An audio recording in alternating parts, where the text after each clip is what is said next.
All right, time to get started.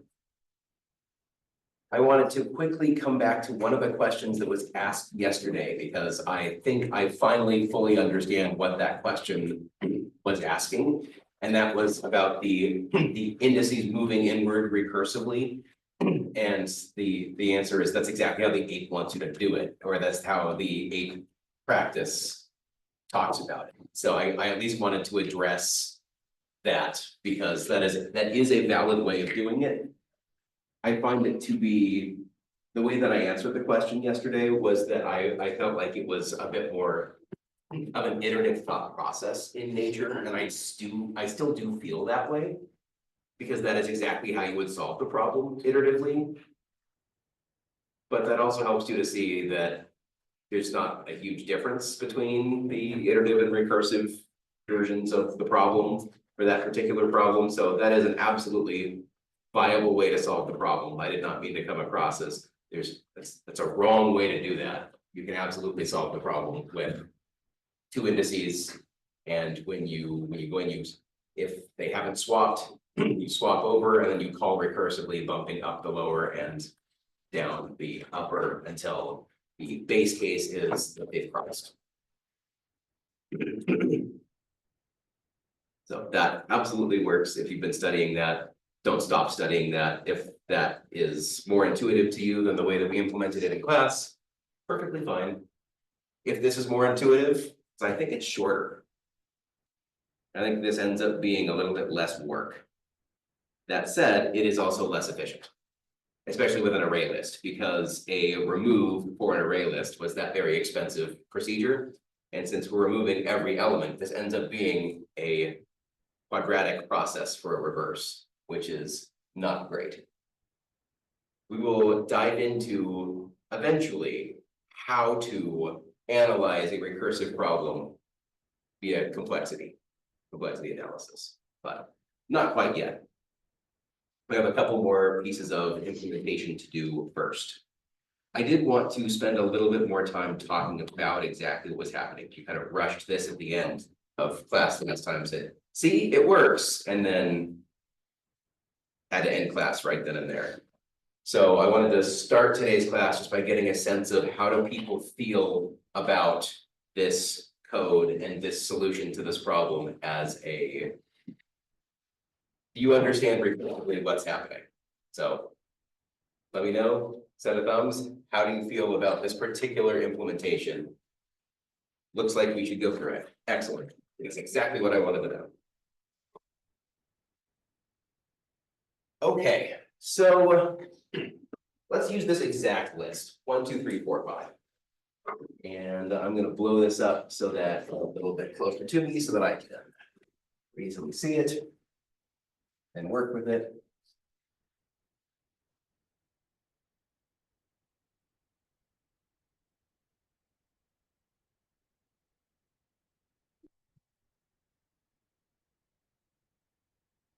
Okay. Here's where we started. Here's our list. We want to go through this process and figure out how exactly this is working. So this would be our initial call to list reverse. We're passing in this list. This list looks like this. So this is list. I don't know if I want to use this spread. It seems like it's starting to run a little dry. I think they're all starting to run a little dry. What has the most juice left in it? We haven't used green at all. So from, maybe I can use different colors for each one of these. Let's actually do that. So from our perspective, this is our first recursive call. So this is our recursive call at, we'll call this depth 1. We have this list. We come in and we're going to say, all right, is the list size less than or equal to 1? No, the list size is 5. We're going to set this tail, this variable tail, to be the first element of the list. So this is going to be 1. Then we're going to go through a process where we are going to remove this from the list. So from this list's perspective, we are now going to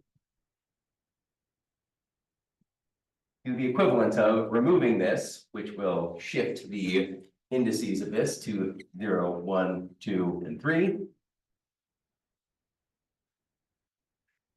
Then we say the new list is a call to list reversed with the old list. So whatever list reversed with this list returns to us, that is going to be stored as the new list.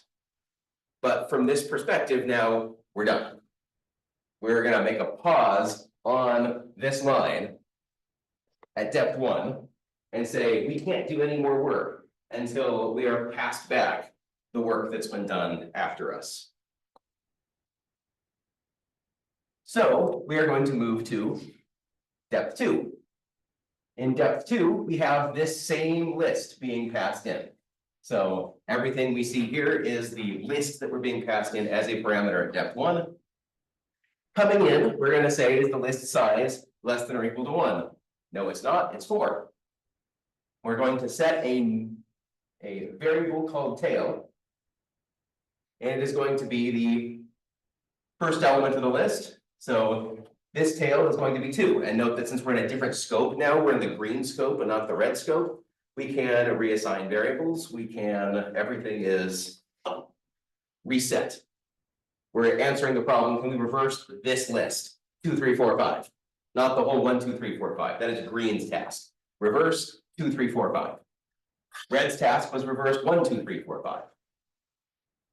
So how do we do it? We start off the tail. We're going to remove the first element. So now I'm going to copy this over because it's going to be really annoying to continue with that. We have 3, 4, 5 now, and 2 stored off at indices 0, 1, and 2. So we're ready now to pass this along as what gets input. We're still stuck at this line now in the depth 2 recursion. And we call this reverse one more time. We're going to pass it this list. Coming into depth 3. We see the list 3, 4, 5 is the list size less than or equal to 1. No, it's 3. So we'll set a tail equal to the first element of the list.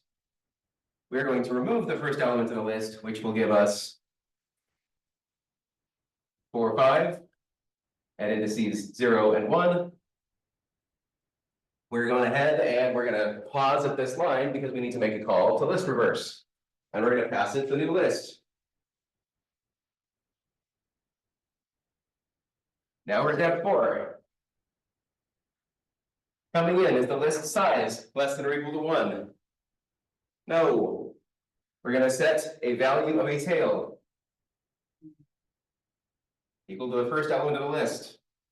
That's 4. We will remove the first element of the list, and we're going to get a list with a single element that is 5. And this is our list. Great. We're ready to pause at this line. And we need to call list reverse one last time. We come into depth 5. Depth 5, I guess, is going to happen down here. Coming into depth 5, is the list size less than or equal to 1? Finally, the answer is yes. So because the list size is less than or equal to 1, we're just going to return it. And we do none of the rest of this work because we're already done. So we are going to say returning to this line in the 4th depth of the recursion is going to be exactly the same list that it passed. So we're going to continue from depth 4, which was our black pen, and we're going to continue the rest of the list from here because we received our list back, which is this 5. So now the task for depth 4 in black is going to be, we want to append or add at the end whatever this value of tail was. So we're going to say, all right, we're going to add that 4 to the end of the list, and we're going to return the list. So now instead of this blue list, it's going to get overwritten when we pass it back. So what comes back, instead of this, it's gonna be replaced with this, which we can see is just that list that we passed on reversed. So we can see that what happened after that did the job of reversing the list that it passed on from this perspective. Moving back, the next color was blue. So we're going to, at depth 3, we come back at this level. This is what got passed back. So we have that 5, 4, and we're going to tack on the tail that was the 3 that was right there. So that gets tacked back on, that gets passed back up. And we see that what green passed on to blue has been reversed. So coming back from blue is that list reversed. And now from green's perspective, we start again back at this line. We're going to add green's tail to the list passed back by blue. And I should have crossed out this with the blue marker as well. But now we have 5, 4, 3, and we append the 2 that was the tail that was in green. Note how we're just taking the color from that perspective and appending that to the end of the list. The 2 gets appended to the end of the list. And that's done, so it gets passed back up to red. We can see again from red's perspective, what it passed on to green has been reversed. So it's going to add its tail to the end of the list. And I don't really have room for a 5er here. But we get the 5, 4, 3, 2, and we append the 1 to the end of it and return that. So we see that this process kind of worked in a V shape. If we wanted to visualize what's happening, we had the recursive calls down to the base case. The base case didn't do anything. It just said the list is already reversed. And then the logic on the way back was just tacking on what we had stored away at that level to the end that we had removed from the beginning. And that process reverses the list.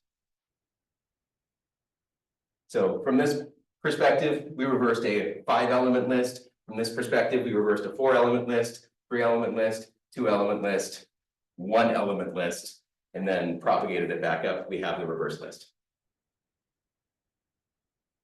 How do we feel about the process? Does this make sense with now what the code is doing and how we're walking through it? Question? You said the order of function was quadratic, right? It's because the remove actually forces everything to be shifted over in an array list setting. Right. So we have n of these, but when we do that remove, this forced all of these to move over. Right. So this was for the first depth, we had 4 things to do. For the second depth, we had 3 things to do. For the third depth, we had 2 things to do. So it ended up being a 1 + 2 + 3 + 4 + 5 kind of. got it. Yeah, so it ends up being quadratic. Okay. We can analyze this using the type of the skill that I will mention eventually, possibly tomorrow, probably. But yeah, that's the logic behind why it's quadratic. It's just because array lists removed is garbage. Other questions?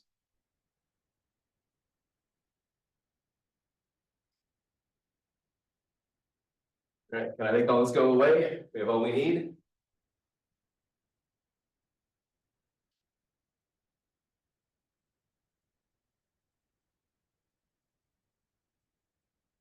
Arrows.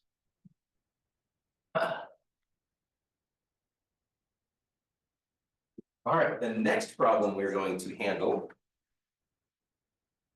is one that you saw on the homework that was just graded. We're going to implement a recursive binary search.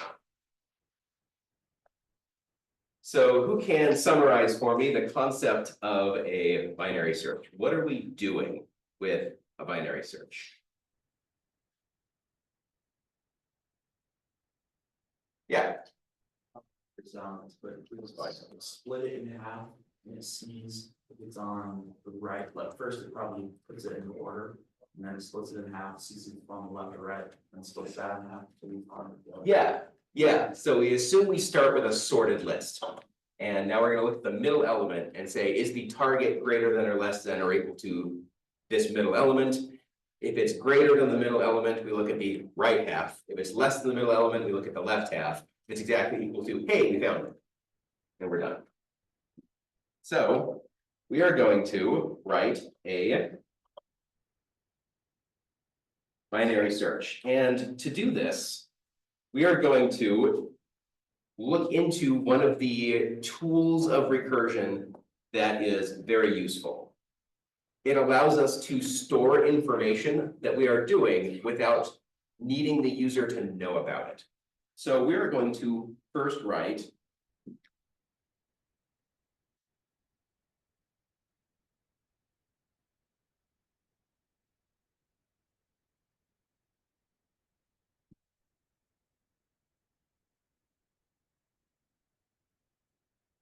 I'm actually going to use a regular int array this time just because. But we could do this either way. This is what gets called by the user. Note how, if we're trying to do this recursive, we need to know where the left and the right are. And since those are going to be changing, those need to be parameters. However, we don't want the user who is just trying to say, can you find this value in this array, to need to know parts of how this algorithm works. It needs a left and a right. We want to abstract that away from the user's knowledge or understanding. And the way we're going to do that is that this method is going to be a single line. And this single line is going to call an overloaded version of this function. And the overloaded version of this function is going to have the additional parameters that we need to recurse and call. But it's from the user's perspective, they call this function and don't need to know the left and right because we, the programmers, know where the initial left and right are. They're at index 0 and the size of the array -1. So we can just return a call to binary search recursive, where we're going to just pass in the needle as it exists, so just ferry it on through. We're going to ferry on through the haystack. But then we need to pass in the left and the right. The left is index 0, the right is index.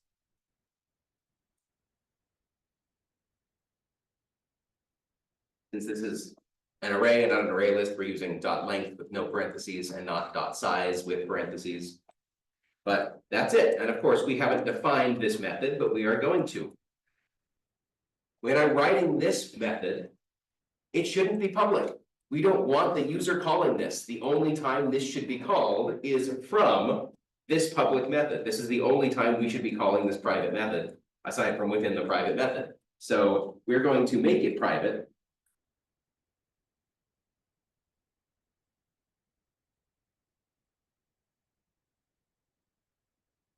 And now we're going to take 4 things.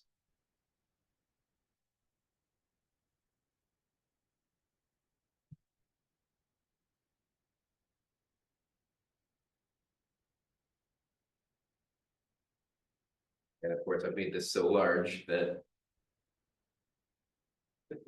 let's just do that.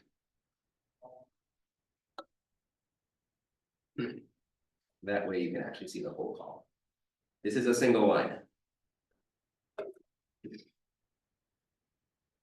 All right, inside of this method, here's where all the work is going to be. Here's where the recursion is going to be. We're going to be calling binary search recursive, the private version from itself. We're never interacting with this public method again. The entire reason we have an overloaded one here is just to take away the concept of left and right from the user's knowledge or understanding.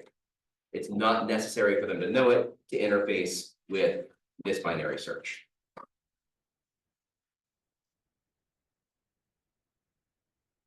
Now we can actually try to find it.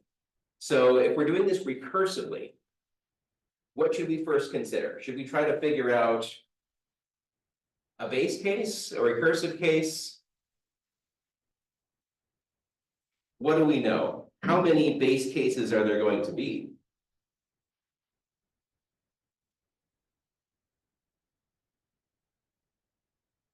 How many outcomes, potential outcomes are there from this? It would Search. return nothing if the needle isn't, Yeah, we need to return failure of some kind. which could be either if it's empty or if it's just the thing Yeah. that you're looking for. Okay, so, yeah, we could say as a base case, if. Let's say, how are we gonna know? How are we gonna know that it's not in the array? What makes sense about how this is going to be done? It turns out that right and left will cross over. Hmm. So we can say if right is less than left. Then we'll return, and we're gonna use -1 because it's not a valid index into any array. So -1 indicates we were unable to find it.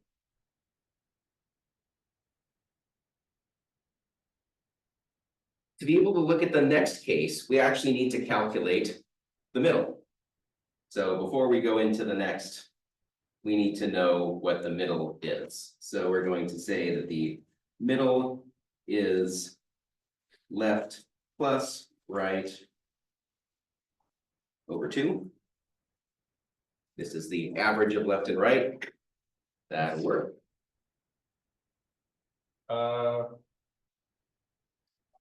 Do we still get the problem of, because it's an inch?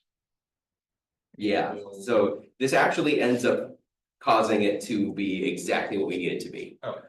Yeah, we don't need to add 1 or subtract 1, but that is something that we should be thinking about in general of, is this going to work or not? So we have left is 1, right is 1. The middle should be 1. That's fine. When we have a single element to look at, it's gonna grab that element. Let's say we have 1 and 2. That's an array of size 2. The average of that is going to be 1.5, which when we divide by 2, we're gonna get rid of the half. So we'll look at the left side. So if they're an even number, the middle of it is biased to the left side of that. So the right side would be 1 longer than the left side, but it won't ever be longer than 1 longer. So if you did left plus right plus 1 over 2, then you'd be biasing it toward the right rather than the left of the middle. But it's less work to bias it toward the left in this case, so that's what we're gonna do. We're now ready for the second base case where we've located it. And so that's gonna look like if the haystack at index middle is the needle. Boy, it's nice to be working with ints and not integer objects, right? We can use equals equals, we can use direct array indices. It's so nice. Sometimes array lists are overkill. If that's the case, then we will return the index of where it is, which is found at middle.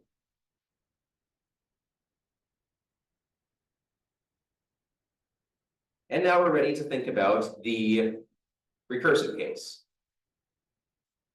What is the recursive case? So if it's not at middle, what do we want to do? Yeah, We want to check like, if it's to the left of middle, then we want to bring down right to equal middle. yeah, Otherwise, left equals middle, and return with those new parameters of left and right. yeah. So we're going to be calling binary search recursive, changing what left and right are. We don't need to overwrite them from this perspective. We're just going to pass on new values of left and right to the next recursive version of this with a smaller array. So we'll need to say, all right, we need one if statement. That if statement will say if the needle is, we want to say less than or greater than, we'll go with less than the haystack of the middle.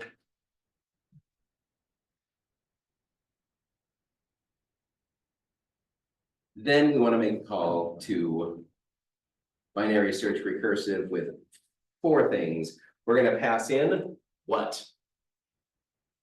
We need to modify the needle. No, No. We need to modify the haystack. No. Modifying left.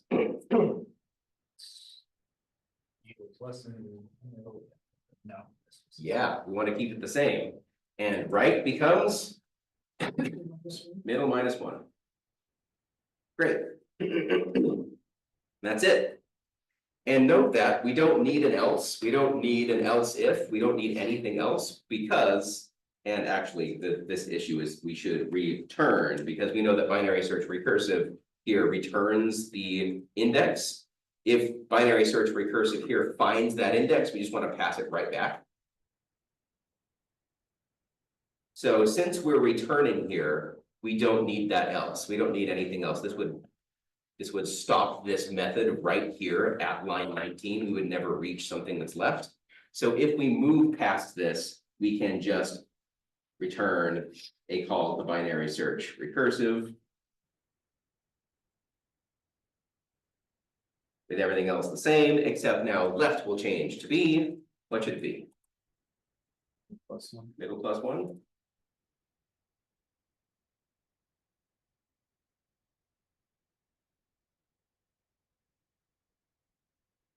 This should do it. Does anyone have any questions about what we've implemented? Yeah.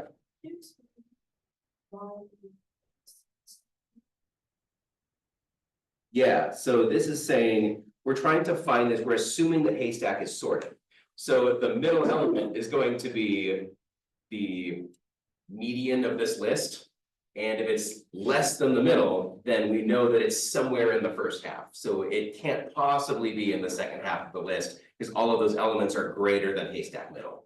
Since the needle we're searching for is less than, it has to be in the left side of the array. So we're gonna hone in our focus on the next recursive call on the left side of the array. Everything that is less than haystack middle, since what we're looking for is less than haystack middle. Does that make sense? Great question. Other questions? All right, we're gonna test it and see it working. And once we test it, we can come back and look at exactly what it's doing with that example if we want to. So let's write a main. And this main is like a driver in that, yeah, we're still class good. From the main's perspective, we don't need to worry about the fact that this private method exists. We just have to interface with this public method, and we will see why that is useful right here. So let's make our array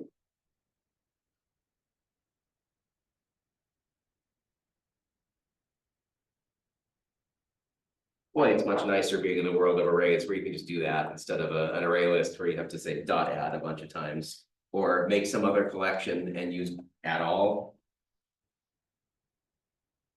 Great, we know it's sorted, but now we can start searching for elements.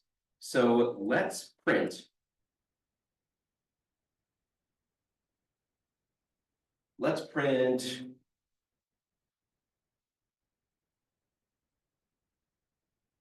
What do we want to go find? What number do we want to search for? 8. 8? Sure. So what index should we be expecting? What index is 8 at? 7?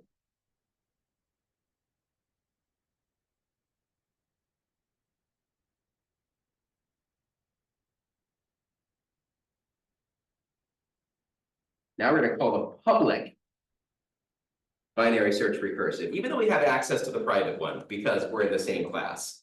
But we can pretend like we don't have access to it. So all we need to do is pass in the query 8. And so that was the needle, the haystack is the array. So we run this, we should see 7 as a result. And we do. Any other that we want to try to find? You can just copy this and throw another one below it. What else do we want to search for?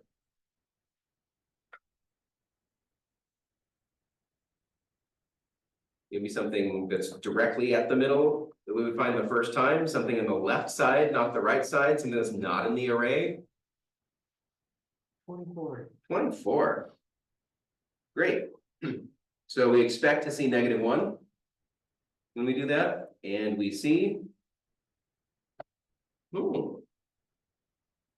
What happened?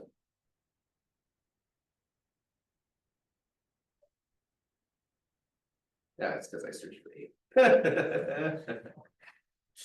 That's funny. Like that shouldn't have happened. When we search for 24, we do actually see -1. That would have been a really strange bug. That was actually what had happened.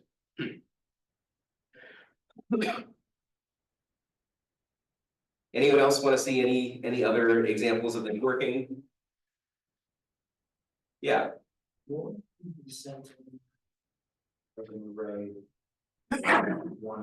array of one element. Would it just return? But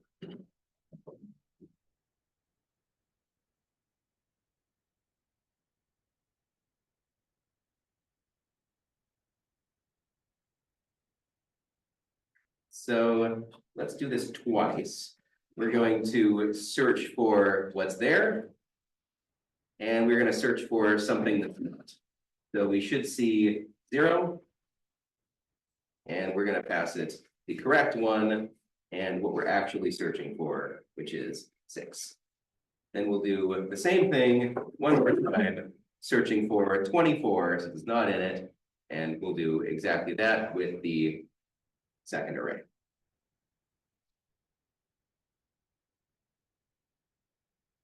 Looks like it works.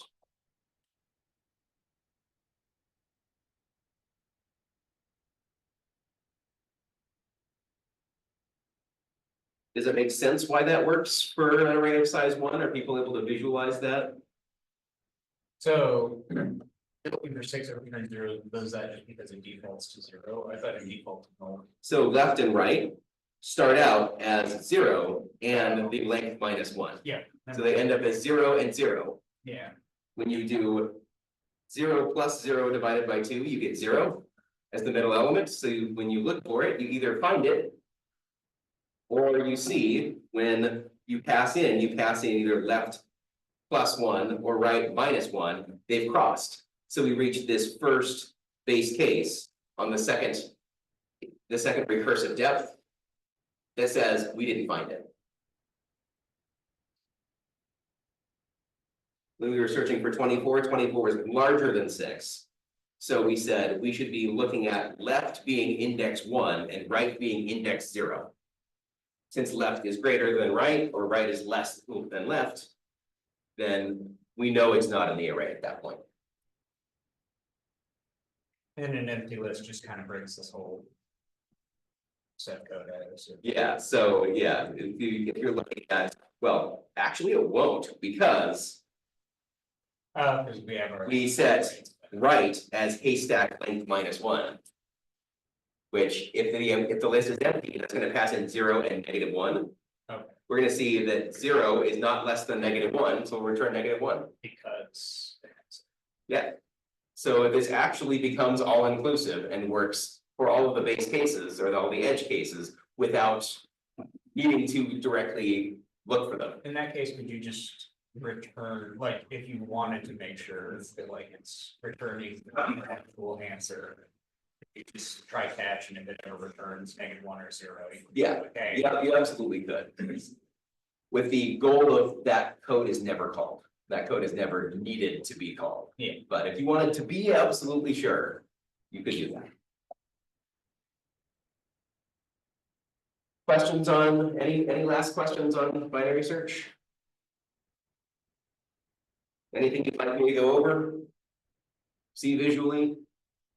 Go through an example of walking through the code with it? Yeah. does this work the same way if you have an array of strings like this? Yeah, so because we're doing this directly less than, we cannot compare strings with less than or greater than. So we would have to, since a string is an object, we're working with primitive ints right now, which is why we can compare them. If we wanted to make this generic for objects, we would have to include compare to and be looking at the result of a compare to here and not less than or greater than. Great thought.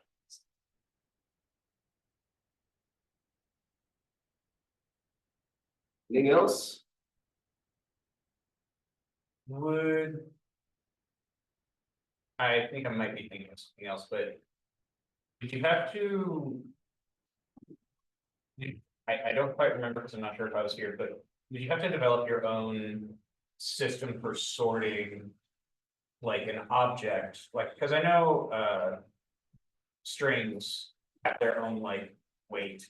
Yeah, Like what the value of a string is. Yes. versus, like when you're comparing them. yeah, there is a built-in default Yeah. that is dictionary order, but if you wanted to do something like the length of the string, where it doesn't matter where it comes in the alphabet, but shorter strings always come before longer strings, you could override the compare to and write your own custom compare to for strings and use that. Okay. To do that, so yeah, you can always do that for any object. But any object that you create should have some compare to written for it that does say how to compare those objects. Yeah, Version for 6, when did you give it a number? the last one, Version for 6. How come it's 0? because it's an index 0, when the, for this array here. Yeah, the array of a single element, it was found at index 0 in that list.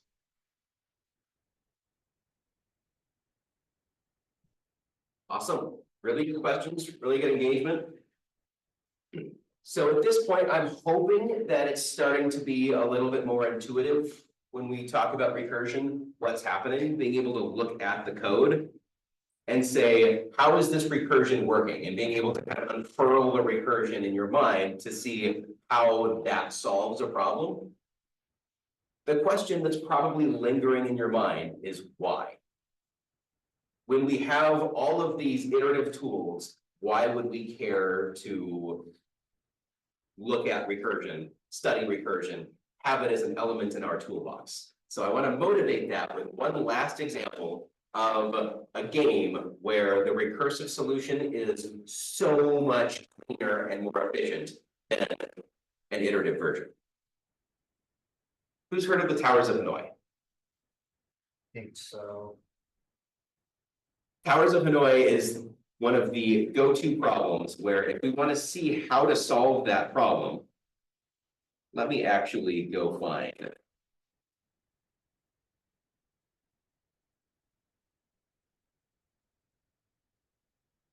So we can, if you go to math is fun, because of course, the internet would never lie to us.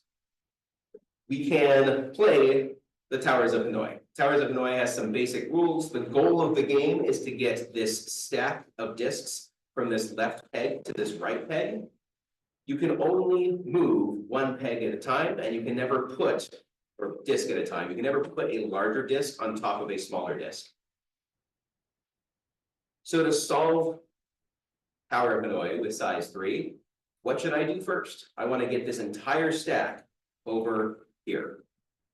I can't move anything except this top disc. Should I put it in the middle or should I put it on the right? If I put this on the middle, I can now grab this disc, but note that I can't put it on top of that. That's an illegal move, since this disc is larger than the one that I'm trying to put it on. If I put this at the end, then I could move this over here. I could move this back over here. I've already made a mistake in terms of optimizing this process. So I'm going to restart because we wanted to move this over here so that we can move this over here. We can move this back on top of this. We can move the large peg all the way over to the right, which is where it needs to be. So now we've moved to the bottom. And now we need to get the middle peg on top of it, so we can move this out of the way to get this back on top of that, to get this back on top of that. So in 7 moves, which is the minimum number of moves to solve this particular problem, it's done. But of course, it's fun when we add more disks. The task, what we're going to try to figure out how to do is write a program to solve this. And if we want to solve this with a loop, we need to find a way of storing a history of our disk's moves, which in fact needs a structure that is the next structure we're going to talk about in this class after we finish recursion. So if I wanted to, I could go Google a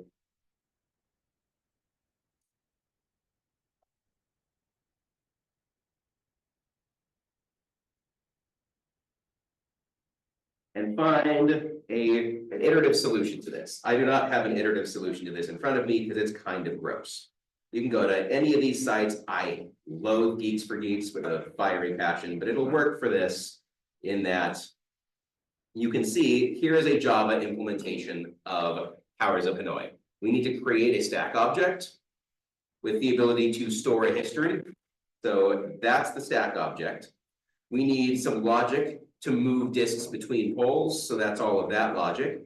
We need to actually be able to move a disk, and then we need to be able to break this down into determining whether the number of disks is even or odd for where we should move things. There's a ton of logic associated with this program, and then here's the main that actually sets it up and runs it. So you can see that it's a reasonably involved program at an iterative level. We need to use some existing tools, either a built-in stack or to create our own stack, and we need to use that to keep track of the history of those moves. But if we're intelligently thinking about this problem, we can break this down. And we realize that the Towers of Hanoi problem at size 3 involves solving the Towers of Hanoi problem at size 2. Do we agree that when we started to solve this problem, the sub-problem was, instead of moving this stack of 2 disks to the rightmost peg, we want to move them to the middle peg. So how do we move this stack of 2 to the middle peg? Well, that breaks down into solving a Towers of Hanoi problem of size 1. The Towers of Hanoi of size 1 will get this over here. That problem is complete. Then, to solve the Towers of Hanoi problem of size 2, we just decide that we need to move this here, and then that here, and that solves the original Towers of Hanoi of size 2, but it frees us up after we've solved the Towers of Hanoi of size 2 to move this where it needs to go.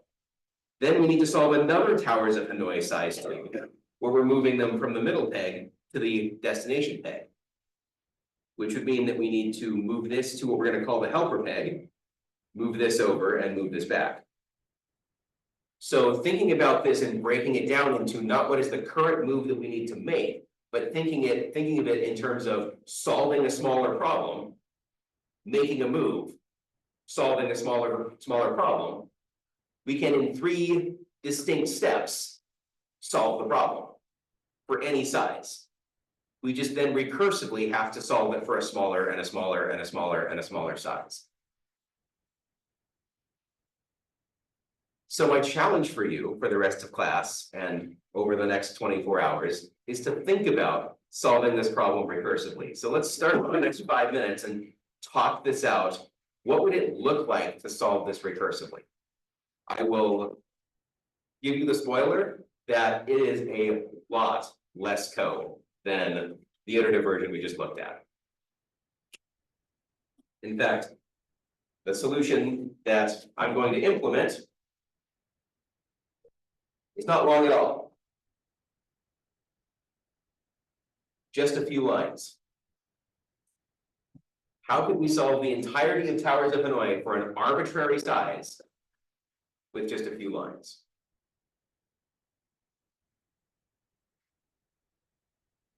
Think about it, talk to your neighbors, and see if we can get started.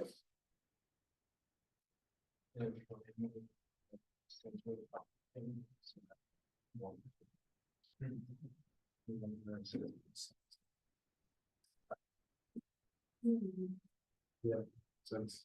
actually leave this out.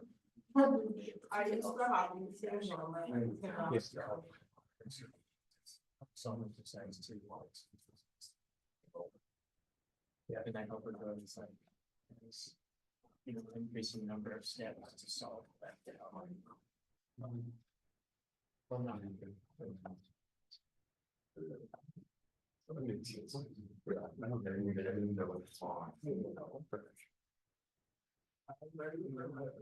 Yes.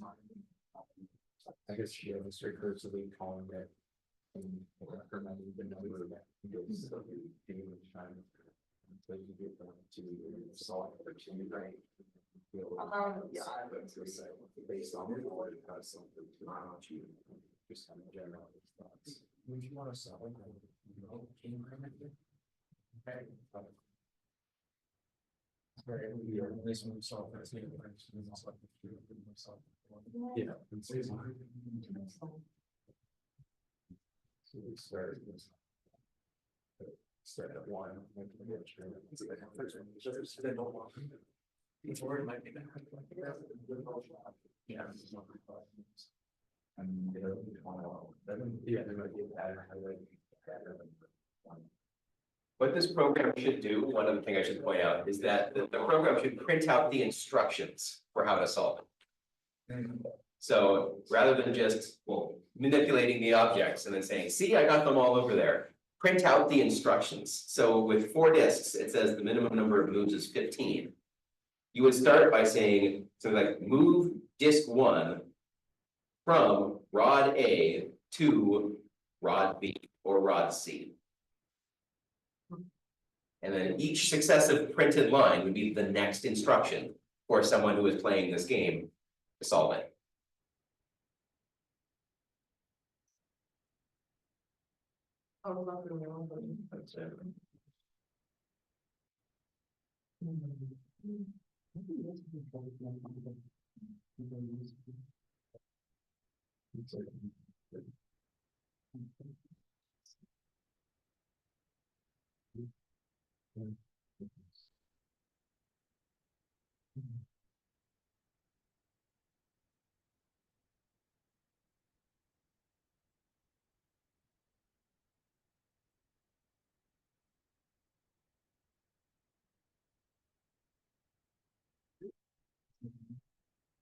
It is. I've noticed that too, because I actually go off of the clock that's on the. Why is that? I don't know. Every time I try to fix it, it changes what time zone I'm in. I had my iPhone like this going from the internet for like a month, and it's like 2 minutes off. Yeah, I don't know how it happened, but yeah, it does not want to be accurate.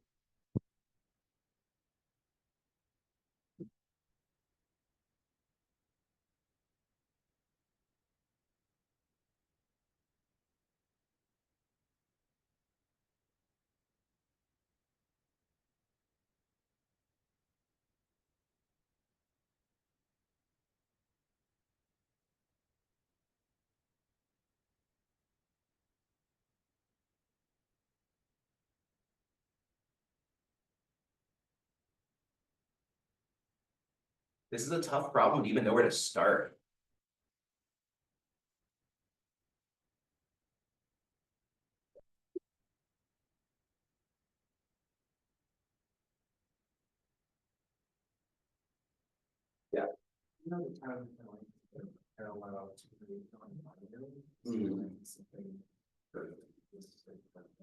Yeah. It'll even be simpler than that.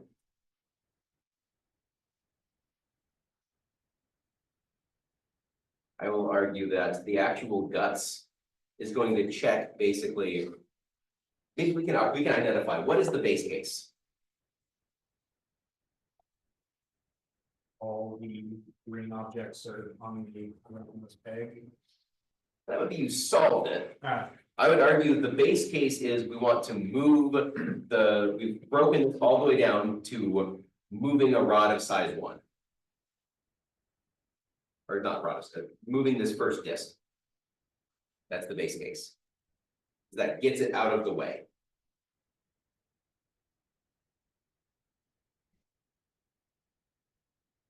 The entire process is going to look like move a stack. You're going to move the entire stack at once. Move everything but the bottom, move the entire stack. So move the stack to the helper. Move the bottom to the correct peg and then move the entire stack back. When you recursively call, moving the entire stack is not legal. So you're going to say, okay, now I'm gonna treat this as a smaller problem. So if we're looking at the problem of size 4, we're going to solve the entire problem of size 3, moving it to the middle rod. Then you're gonna take the bottom, move it to the right, and then you're gonna solve the entire 3, moving it from the middle to the end. But solving the 3 is gonna break down to solving the 2, moving the 2 together, moving the 3 where it needs to go, and then moving the 2 on top of that. But we can't move the 2 at once, so we need to break that down into move the 1, move the 2, move the 1. Luckily, we don't need to worry about that entire process. Recursion handles it for us. We don't even need to think about the logic. The entire logic that we need to consider from a programmatic standpoint is just move the stack. It will break down to work for us if we set it up correct.